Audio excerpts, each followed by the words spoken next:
Just a couple of injury things.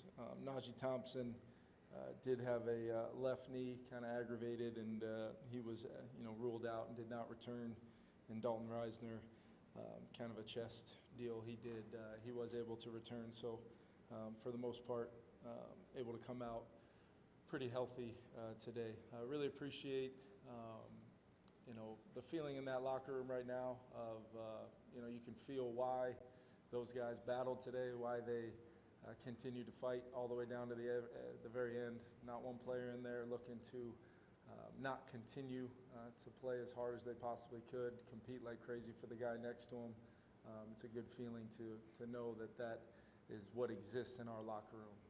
Not good enough to get the win today, but like I said, I did appreciate the way we battled, the way we tried to come back and see if we can eventually chase down tying the football game or taking the lead, and we were just unable to do that. And then kind of the end of game execution by them and a couple turnovers there by us. Just didn't have enough to get it done today. Can you speak for Justin played today all season?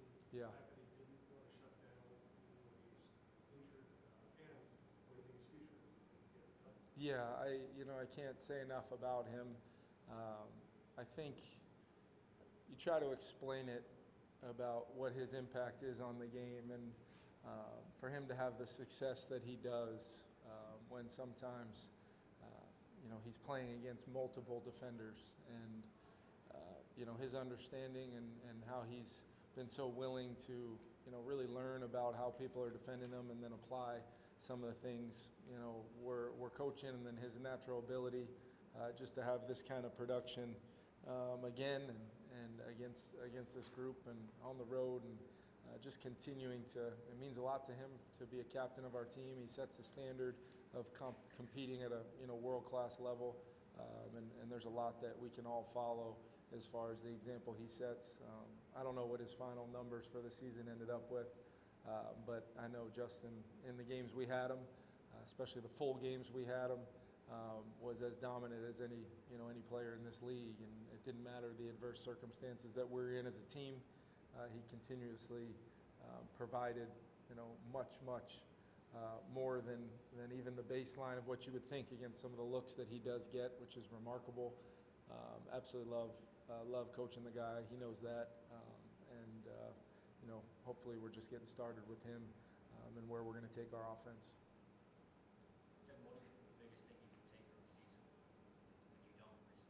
Yeah, I think we'll definitely evaluate every facet of schematically how we approach putting together our team and attacking things.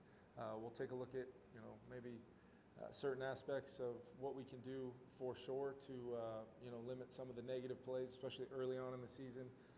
Feel like some of the fumbling issues early on in the year.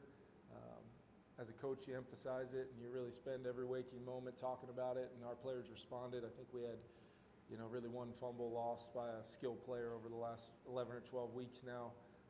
And we turned the football over the second half of the season via interceptions, and that's where by no means can we just sit back and say because we didn't have Kirk, this is what happens. I refuse to allow that. I'll definitely take a hard look at how, if we don't have our starting quarterback in the game, how we can adjust better and try to play a little bit more complementary and while still making sure Justin's being activated and we're being explosive and all those things. But in the end, we've got to do what we think we need to win football games.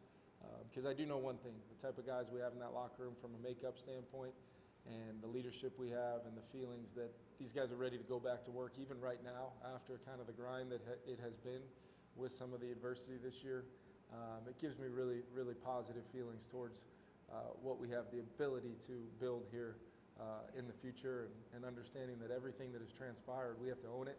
We have to make sure we're looking inward and reflecting on it the right way. To then, it starts with us as coaches, starts with me first and foremost, and then that will be how we start preparing our 2024 team based upon the things we need to do better, improving anywhere we can on the roster, and then ultimately putting together the best possible scheme mixture with what I feel like is a pretty damn good group of guys, what they have inside and what it means to them to be a Minnesota Viking. So I think there's a lot that goes into that, but the biggest part of it is knowing right now at this moment that we've got to own it and move forward the right way and attack it every single opportunity we get. Kevin, on the 70-yarder to St. Brown, what was the coverage supposed to be? Yeah, I believe we were kind of going to maybe an inverted kind of two deep look there, where the corner might have been responsible for the deep half. And from my vantage point, I have not talked to Flo or any of our guys about it. From my sight line, it looked like maybe we bit up on the underneath route, whatever it was, outcut, and the integrity of the deep part of the field might not have been there. And Jared found it, and it was a huge play considering kind of where the momentum was at in the game, and we were just trying to hope to get one more op to maybe see if we could tie it up. Kevin, obviously Justin didn't get the contract done last summer.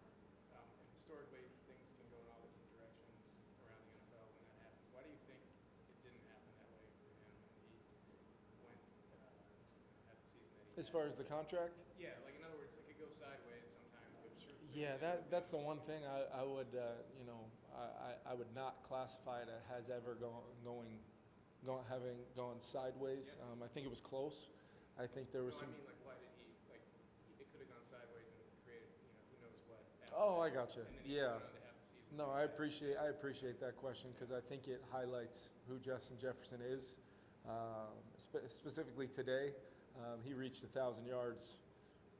There was a lot of football after that he went out and played, and it had no bearing on when I told him, late in the game when I was going to take him out to protect him for the off season and everything moving forward. He didn't like that either. This guy wants to compete. This guy loves being a part of that locker room with his brothers in there. He's so talented, but what makes him so special is the competitive drive to be great. Thinking back to how he worked through training camp and how his early part of the season was going. My expectations is that Justin's going to be a major part of everything we do around here for a long time, and he knows that. He knows the feelings that we have for him and that I personally have for him.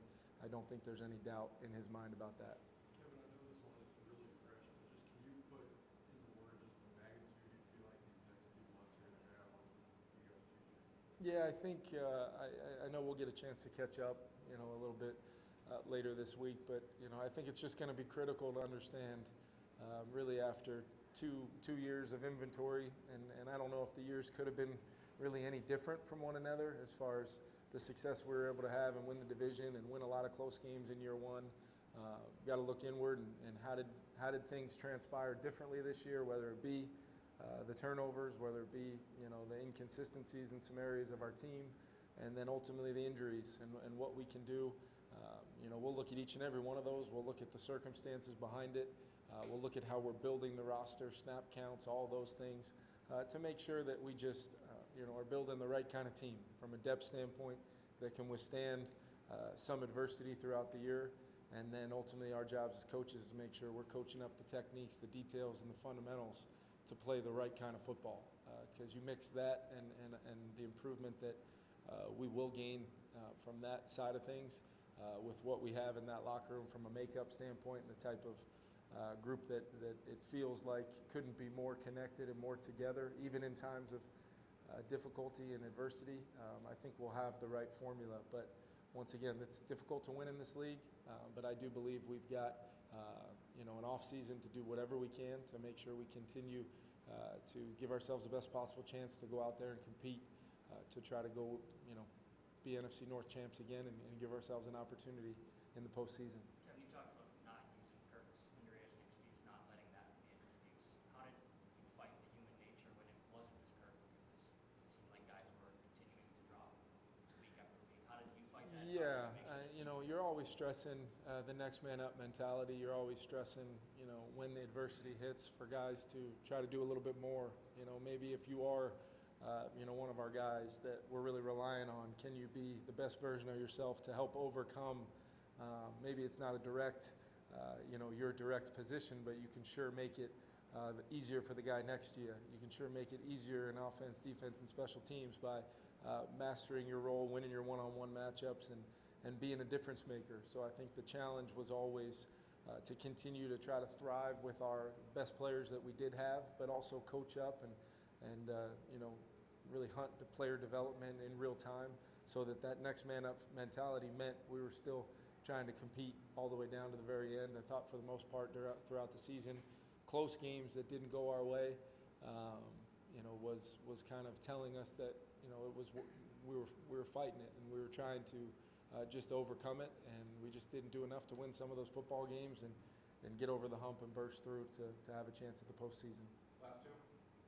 Kevin, just with Justin, looked like a lot of emotion, a lot of frustration, maybe different things on the sideline today. What was fueling some of those things when he's coming over? Just looked like coming off of a lot of emotion. Yeah, probably earlier on in the game. I would think, I know he didn't have a target in the first quarter or didn't have a catch in the first quarter, whatever it was, and then we were able to get him going a little bit there, get down in the low red, and he was frustrated about wherever we were, first and goal at the 8, and then we go backwards, and it's tough to try to, activate him on those long yardage situations once we took the negative.